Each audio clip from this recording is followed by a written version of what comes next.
Hello everybody. My name is Julien Deltour and I will make this presentation. I see we have I guess everybody's here. I see we have some people from Germany or Korea. Okay, so the main goal of this presentation is to present you the new features of the version 5.2 of PragmaDev Studio.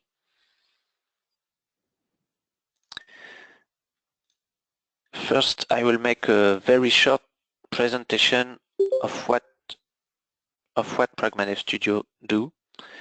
So the main idea is the modelization. So the tool is for modelization. In this slide you can see what are the main benefits of modelization. So the main idea is to concentrate on the what and not on the how. So this will make the communication more easy. This will improve legibility and improve quality or reduce development time.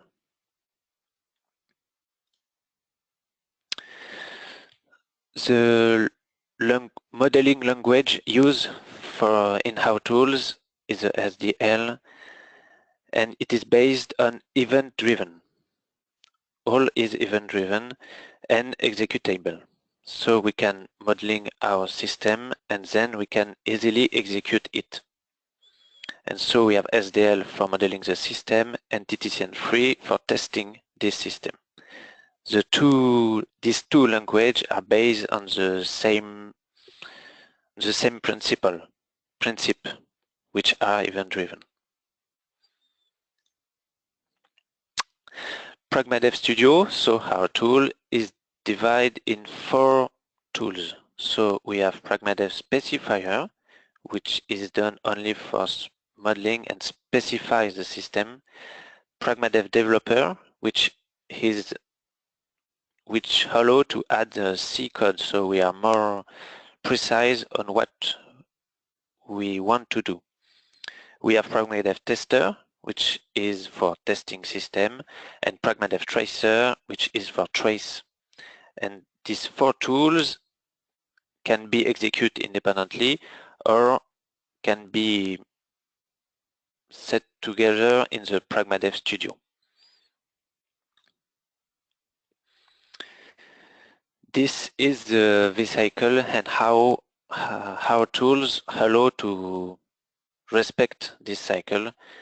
So in PragmaDev Specifier, we can make specification and we can simulate this specification against our test, and then we can we can generate code from this specification, and then we can execute our implementation against test. But this test will also be generated.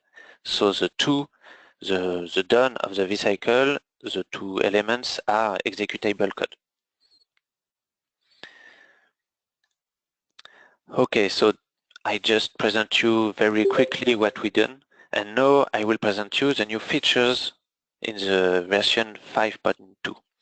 The first one is we have improved the tracing capabilities. So I will show you in a short example. So this is our tools, and this is a very simple system. We just exchange a message between a process and another. So I will select my system and just run a simulation. This is a simulator. I will just start a trace and then run my system. And in the trace, as we can see, there is a messages, and these messages has very long parameters with a lot of information. And so in this case, we can't read it. It's too long. So now we can, in the option, indicate a wrap length. So for example, I will set it to 50. I restart my trace and rerun the system, and as we can see, in this case, the trace is really more readable and easy to read. So this is the first new features. I close it. Okay. The second new features is the code folding, and I will show you in another example. Okay. So all this is TTCN code. For the moment, I just show the code folding. So I open the TTCN-3 file in our editor. It's a little long to open because this TTCN file is a very huge TTCN file, and so we have to, before open it, we have to read everything in this file. So it can take a little of time. So I will open. Okay. So this is an example, and here we can see there is an alt statement. An alt statement can be seen as a switch case in C. So for example, in this example, in fact, we have sent a message and then we wait for the reception on a message. And this alt will see what is the message we have received. So here we have the first branch of the alternative. So in this case, we receive these messages. And here we have the second branch of the alternative. So if we receive another thing, and this is the third branch of the alternative. So if a timer is timeout. And so now we can collapse this code or expand it easily. Okay. And now I will make I will present you the main features of the version 5.2 is the support of the TTCN-3 test suite SIP. So before enter in the main text, I will just quickly present you how we generate the C++ code from the TTCN-3 code. So everything starts from the TTCN-3, and the first thing we do is we generate a module parameters files. In fact, in TTCN-3, there is what they call module parameters. This is variable or constant used in the test case, but defined outside of the test case by the user. And these module parameters must be modified in everywhere during the execution of the test. So the first thing we do is we generate these module parameters files, and the user will have to set all the value that he wants. And then once we have generated this file, we will, from the TTCN-3, we will generate the C++ code file. And in the TTCN-3, there is call from we use external function. So as module parameters, this function is called in the TTCN-3, but are not defined in the TTCN-3. They are defined externally. So in our case, in this example of the SIP, this external function has been written in C code. So from the TTCN-3, we generate automatically C++ code, and then we get the external functions defined in the C file, and together we generate an executable. And this executable will read the module parameter file during the execution. And here this is how the TTCN-3 will execute. So we have our generated code from TTCN-3. With this, we will link this with encoders and decoders that we have written, and together they make a big executable that we will run against our system under test. So everything in the upper part have been done. We have done everything. So for example, for the SIP, user has more or less nothing to do. Encoders and decoders has already been written, and so this executable can communicate with every SIP client to test it. And so now I will make a short demonstration of how everything is done. So I close this one. Is here. Okay, so first, okay. So this is a project where there is all TTCN-3 test suite that we have downloaded on the ETSI website. This file haven't been modified. They are like you can find them on their website. And there is 3 more files we have added to the project. The first one is the param TTCN param. So this one, when I open it, okay, so you can make many configuration, and this is in fact the one who is in test is the module par in the SIP types and conf file. And so here you can see there is all the module par used in the types and conf files, and this is the user which will define all the value of this variable. So in our case, for example, for this example, the IP address of the computer is this one, and the IP address of where there is a system that we will test is this one. So I set this value, but during the execution it depends, and this is the only value things that the user have to change. Another file is the external functions, like I said before. So in this file, okay.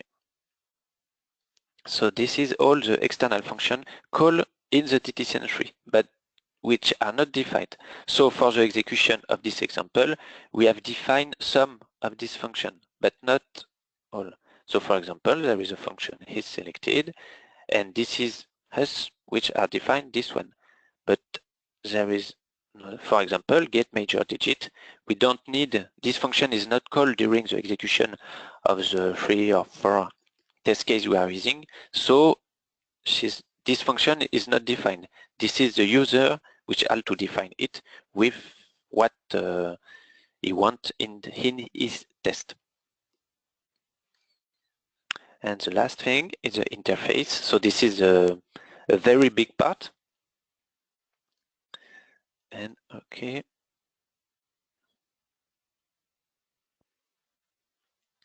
Okay.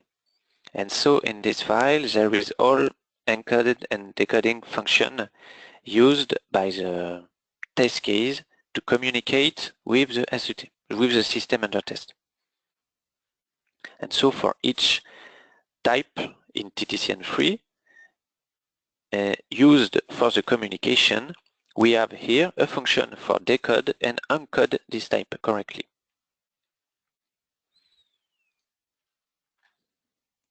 So now I will show you how the execution is done.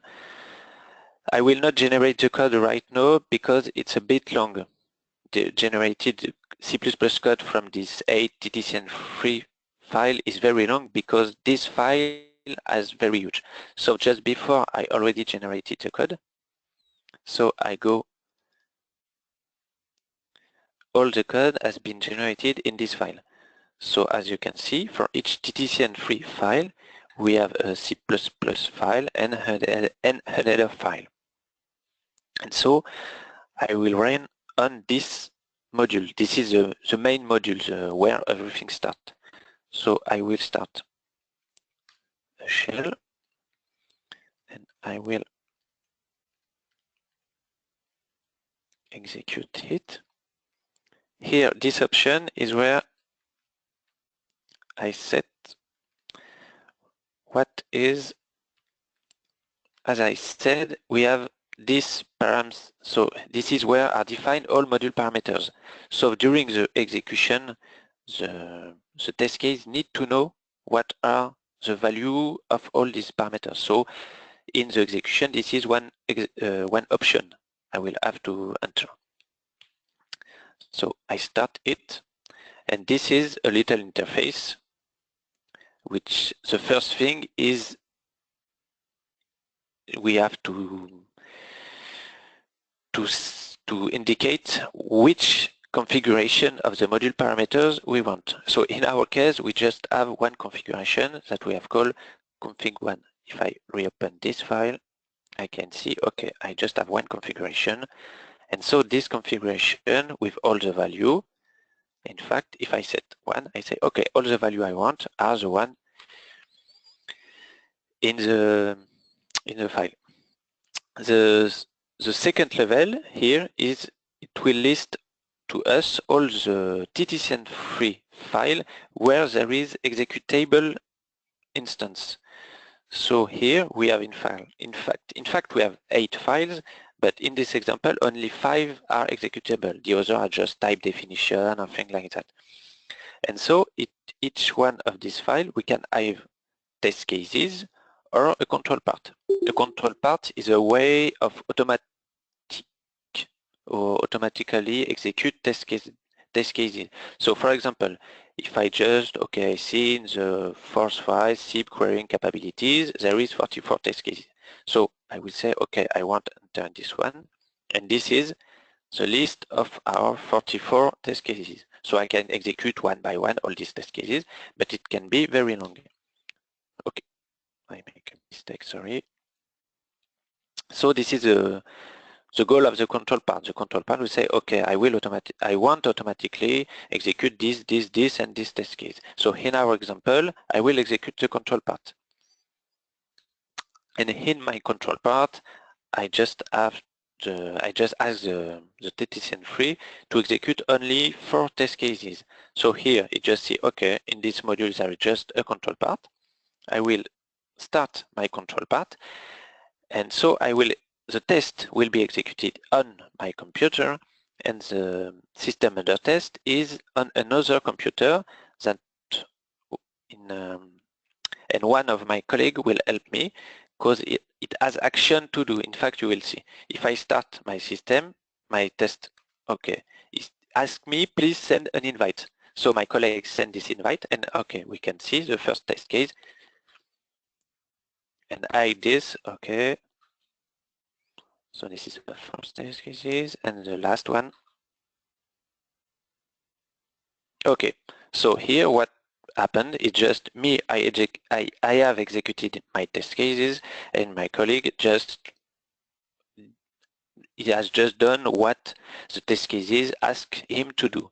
So he said, please set an invite. So he just sent an invite, that's it. And as a result of this execution, we can see we have executed 4 test cases. The third one are okay, and the fourth says the verdict is fail. And this is totally normal because in our case, the SIP client we are using did not respect what the test cases number 15 has to do. And so we say this and we say, okay, but why it doesn't working?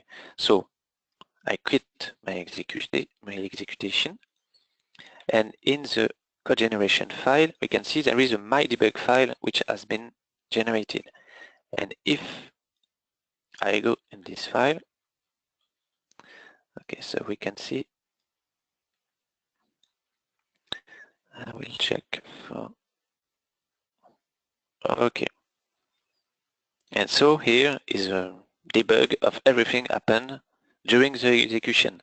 So for example, in our case, we say here, okay, the verdict is set to fail, so there is an error here.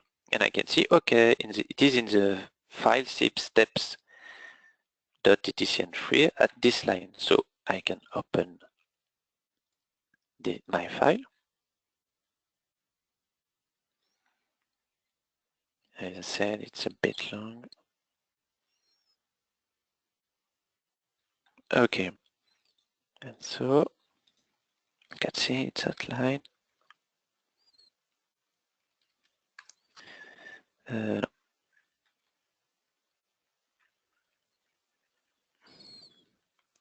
So we said, okay, this is here that the verdict has been set to fail. And so we can know why the test case execution set the verdict to fail. And in this case, we can, in fact, it is because we received a message that we don't have to receive in this case. But as I said before, it's just because it's not the test case that are wrong, it is the system under test which is wrong. So it's totally normal that the verdict is set to fail.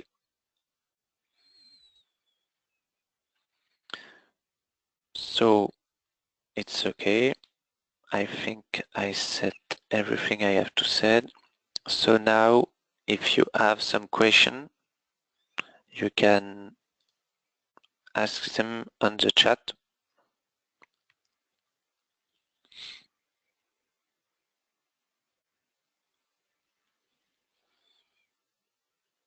I will wait for some minutes.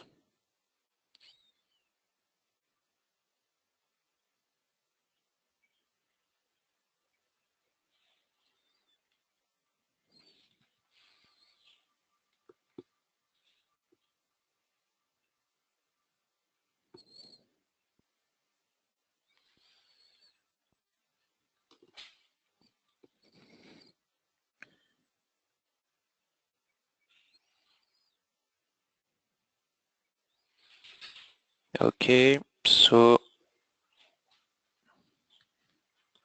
okay.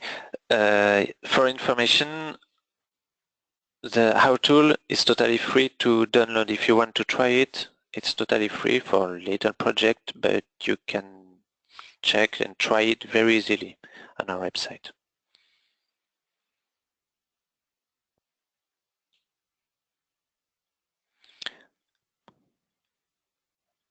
Okay, so there is no question.